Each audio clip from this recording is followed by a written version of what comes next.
அனைவருக்கும் காலை வணக்கம். தங்கம் வாங்க சரியான நேரம் இதுதான். இன்றைய தங்கம் விலை நிலவரம் என்ன தெரியுமா? சென்னையில் இன்றைய தங்கம் மற்றும் வெள்ளி விலை நிலவரத்தை தெரிந்து கொள்ளலாம்.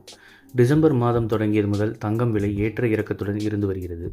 கடந்த 3 நாட்களாக தங்கத்தின் விலை தொடர்ந்து உயர்ந்து வருகிறது. கடந்த திங்கட்கிழமை சவரனுக்கு ரூபாய் 120, செவ்வாய்க்கிழமை 600 ரூபாயும் உயர்ந்திருந்தது. கடந்த 3 நாட்களில் மட்டும் தங்கத்தின் விலை சவரனுக்கு ரூபாய் 1240 ரூபாய் உயர்ந்துள்ளது.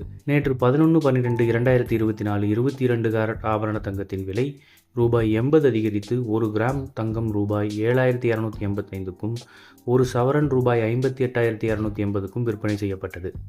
இந்நிலையில் இன்று 12/12/2024 தங்கம் விலை எந்தவித மாற்றமுமின்றி விற்பனை செய்யப்படுகிறது. மேலும் சென்னையில் இன்று 18 கேரட் தங்கம் 1 கிராம் ரூபாய் 6015க்கும் 1 சவரன் தங்கம் ரூபாய் 48,120க்கும் விற்பனை செய்யப்படுகிறது. வெள்ளி 1 கிராம் ரூபாய் 1 உயர்ந்து 1 கிராம் வெள்ளி ரூபாய் 104க்கும் 1 கிலோ வெள்ளி ரூபாய் 1,04,000க்கும் விற்பனை செய்யப்படுகிறது. இது போன்ற செய்திகளை உடனுக்குடன் தெரிந்து கொள்ள நம்ம சேனலை சப்ஸ்கிரைப் பண்ணிக்கோங்க. பெல் நோட்டிஃபிகேஷன் பிரஸ் பண்ணிக்கோங்க. நன்றி, வணக்கம்.